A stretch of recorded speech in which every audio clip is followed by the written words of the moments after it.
How y'all doing tonight? Tonight we're going to do one of my favorite Cajun dishes. It's a good southern style Cajun dish, and it's good for a lot of people. Packs a lot of flavor. It's also good. The reason I'm doing this on a Sunday, kind of want something I can eat and bring to lunch for work and stuff like that all week long. Lasts a while. It's really good. We're going to make some jambalaya. Man, it's going to be good. We're going to start out, we're going to have a little bit of this andouille sausage in here. It's really good. This stuff is made right around here, actually. Country Pleasing. Let's see where Country Pleasing is made. It's actually made in Florence, Mississippi. Highway 49 South, past the plant on the way down from Jackson to the coast. So, use some local products. And then we're also going to use some shrimp, some Mississippi Gulf Coast shrimp.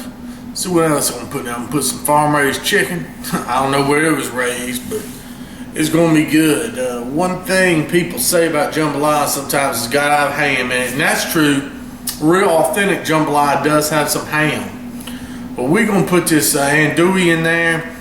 And the thing is about that ham, we only have ham around Christmas. I'm not going to go just buy a big old ham or a nice cut of ham just to make this. This is the way we've always made it. I pay more attention to layering this with flavor and stuff like that. So let's get started. Okay, first off, like I said, I'm gonna get this andouille busted up. Actually, you can just cut this stuff in a pack when it comes in these packs like this. And you bust it in the coins. Cut the first couple at least. Get it out. I'm just gonna start cutting these little coins. This will be really good. Man, you can really smell the smoke in this stuff. I really like it. Gives this dish a nice smoky flavor. So I'm gonna cut up, let's see, this is a 1 pound pack. I'm gonna use about 3/4 of it, I guess. Recipe. And bust it up some.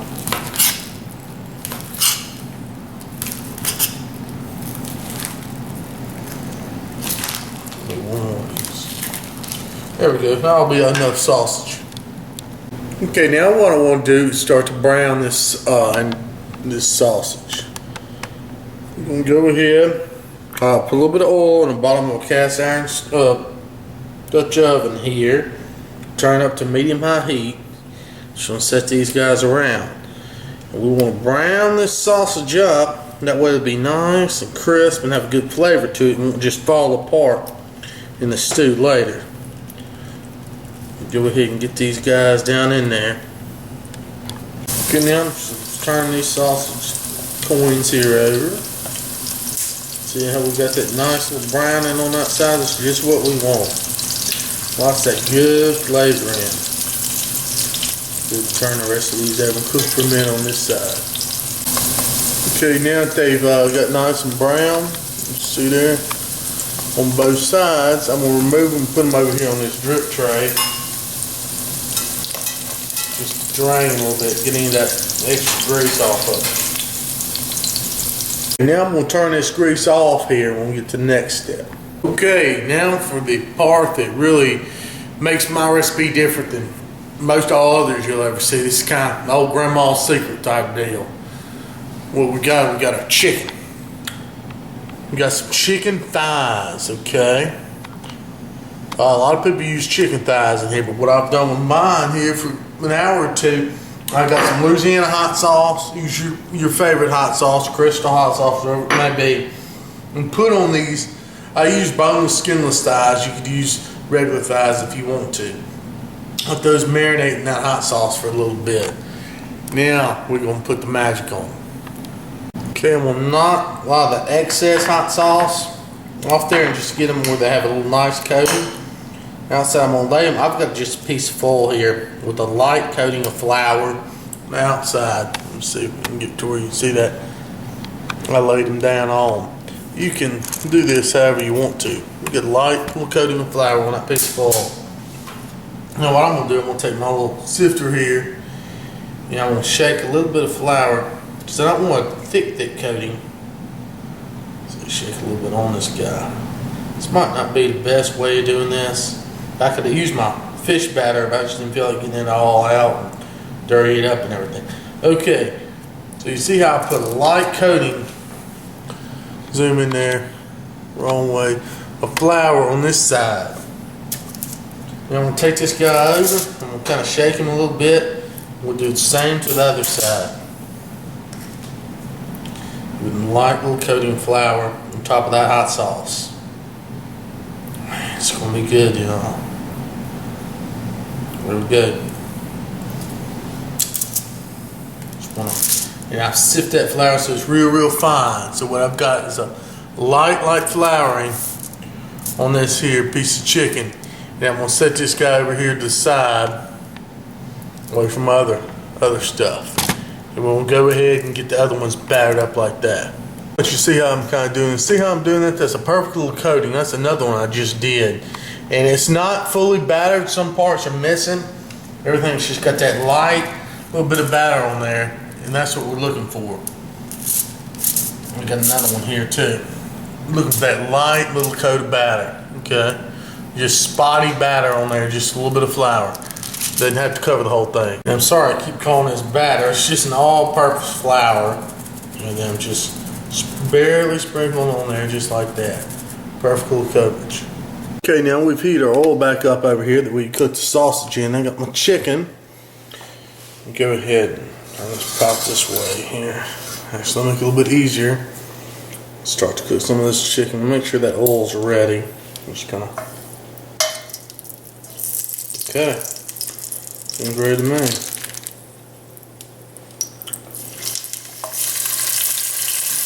Good. And we're not just really fully cooking it, we're just really browning it. So I'm going to just let it go for about a minute or so on each side. Then we'll finish it off in the oven and the other part of the dish when we stew it. So I'm going to go about a minute on each side. Okay, then I'm going to put it over here on my other tray and stick that in the oven. I've got preheating at 350. Okay, see how nice and brown that is? Just be careful when you're flipping it that you don't knock that beautiful crust off. Okay, we'll go about another minute on that side, then we'll transfer it over here to this tray. Now we have this wonderful chicken with this little bit of crust on there. It's nice and brown. So my oven heat at 350. I'm going to stick it in there for the rest of the process until we're ready for it. Okay, moving on. Now I've kind of cleaned out some of that chicken stuff, the crust that got off in the oil with my little spatula. Then we're about to start getting started on the rest of this. So I'm going to turn my heat back up. Some medium heat. Now I've got some of my frozen Trinity. You know I'm stuck on using that. Onion, celery, and green bell peppers. If you don't have access to this, can't get it in your area, I would use one onion or two onions, one green bell pepper, and 2 stalks of celery. Let's go ahead and put this to that oil. Get it cooking. Now I'm going to let that saute there for a few minutes, thaw out a little bit, then we're going to move on to the next. Okay, now my Trinity's starting to sizzle there, thawed out, kind of cooking a little bit. We'll go ahead and take some tomato paste, about a 6-ounce can of tomato paste. Yeah, I guess about half a can. Set off a minute. I want that tomato paste to saute with those vegetables.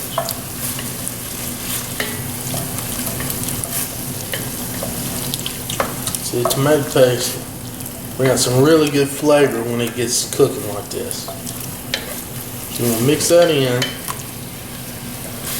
Looks like this. I'm going to let this saute for about 3 minutes. You got to make sure you keep stirring this because you don't want that tomato paste to burn behind the pan. You just want to keep moving it around. Okay, now it's sauteed for about 3 minutes. I'm going to go ahead and add a can of whole tomatoes. And I drain most of the juice out of there. Just dice, peeled whole tomatoes. I like to make a Creole version of this dish. The Creole usually calls for more the tomato in their dishes to where I guess you would say Cajun. Strictly Cajun doesn't necessarily have tomatoes. That's one of the differences in Cajun and Creole. The Creole dishes usually calls for some sort of tomato base. So we're going to stir this tomato around. Get it moving. Then we'll add some other ingredients. I've got some spices now. I've got 3 tablespoons of paprika. I've got almost 2 teaspoons of freshly ground cumin. I've got 3 tablespoons of slap your mama, and I got a little bit of ground bay leaf. Call for like 1 bay leaf or 2 bay leaves, but I didn't have a whole one, so I had some ground bay leaf. I'll add all that in there. That had plenty of seasoning. Also going to add about a tablespoon of Worcestershire. Wow. Does this smell ever good now? Holy moly. Whoa. Really getting this going now.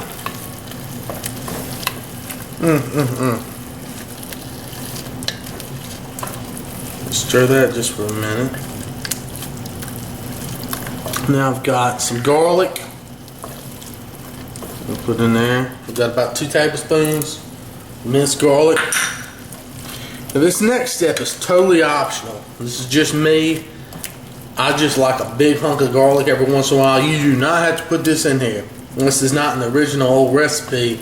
It's just something I like to do. I put some toes of garlic in there. A few toes. Because I like mine later on. That rice and everything, just having me a nice toe of garlic. I'm going to stir those in there. Now you can't let the garlic cook long like this because it'll burn. It'll burn easy without adding liquid. Go ahead and add like 6 cups of chicken broth here. Okay. I just had to get a box version tonight. It's best if you can make your own.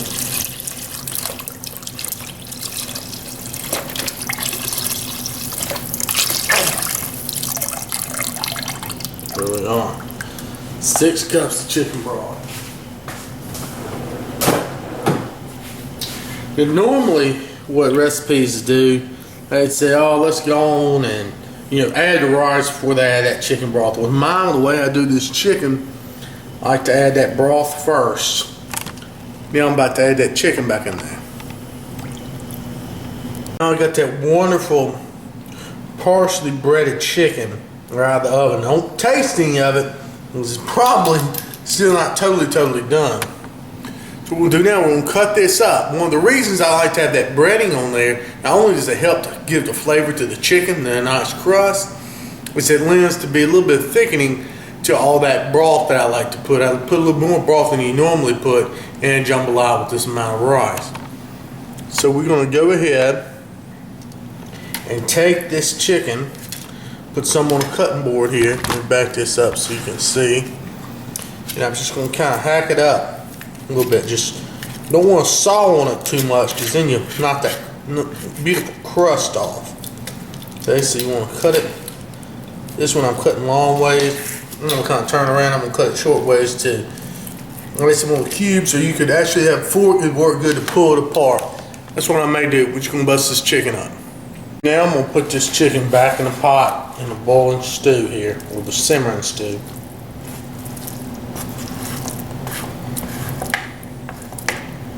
Wow, that's going to make a lot of jambalaya. Okay, now stir that in. Keep it on medium high heat. We'll bring it to the simmer. Now remember this. I never stop cooking that chicken. You don't want to part cook chicken ever. Set it aside just at room temperature. I fried it. Like I said, just get a good crust on it, and I took it directly from the frying pan and put it in the oven there at about 350. So I didn't set it aside half fried or nothing like that. That would grow a bunch of bacteria. You don't want to do that. You want to have it cooking, whether it's cooking fast or slow. You want to have it always at least at 350 degrees, no matter what it's doing. But now it's going back in this soup, and when I was cutting it, it did look pretty much all the way done. You don't want to just you don't want to put it in here if it has pink to it. You want to let it bake some more. But I wouldn't have eaten it just to be on the safe side just then. So what I'm going to do, I'm going to bring this to a slight bubble. I'm going to let this sit here and simmer, reduce some of that stock and everything, get some of these juices mingling with everything here for probably about 30 or 45 minutes. We add the other stuff.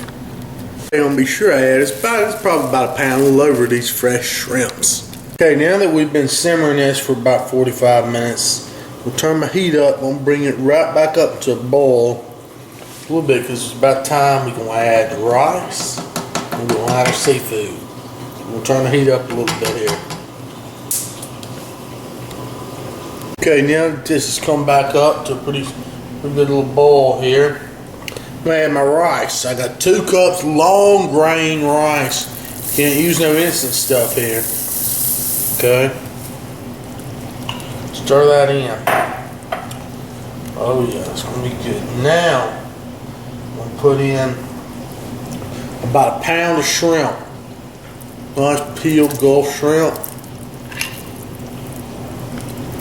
These shrimp, I said about a pound, and that chicken, I guess that was about a pound of chicken I had somewhat. Now I'm going to take this andouille, undo it, put that back in there. Good. We'll stir all this in, mix it in good. Now I'm going to move this to the back simmer burner. Just stir that up good. Oh man, it's going to be good. You just want to make sure your rice and your sausage and everything is good. Now, like I said, I'm going to turn this big burner off. Move this back here to the back. I don't know if you'll be able to see it. Move it back there. Ooh, that's hot. And turn that simmer burner on low. About low as it can go, just a simmer. And I'm going to put the lid on her. And we're going to let it go for 20 minutes. Just enough time to cook that rice. Let it soak up that nice juice. There we go. Don't take that lid off. Okay, so let the jambalaya simmer for 20 minutes. Let that rice cook. Then I turn my heat off and let it sit here and stew for another 10 or 15. I think I did it for about 12 minutes. So we're going to check it now. Oh yeah. Oh, look at it. Oh, yum. Look at that, how thick and gorgeous. And you notice there's a little bit of extra water there on top. That's good. Because in a big batch like this, when we cool it off, I'm going to have to put some in the fridge. It's going to be even better tomorrow. It's going to suck up that rest of that water. And if it was already too dry right now, it'll be a lot drier tomorrow. This is going to be perfect. What you want to do, you're going to kind of fold this over. This is perfect. This is what you want. Let me zoom in there. Look at that, man. Look at them shrimps. That sausage. And look for one. Oh, look at that big toe of garlic right there. That's that my toe. I'm setting that aside. I'm going to put that on my plate.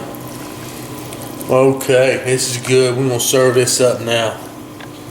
Okay, I'm going to go ahead and serve some of this wonderful jambalaya up. Wow, that's good.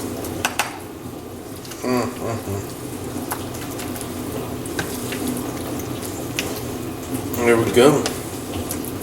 That shrimp. Got all that good. Look at that garlic. Big piece of garlic. Andouille. Everything there. That looks real nice to me. Just can't beat that dish. And I'll put some green onions right there on top. Oh yeah. Can't wait to taste this. Alright, let's go ahead and get the taste. Nice shrimp there. I'm gonna blow on this because it's hot.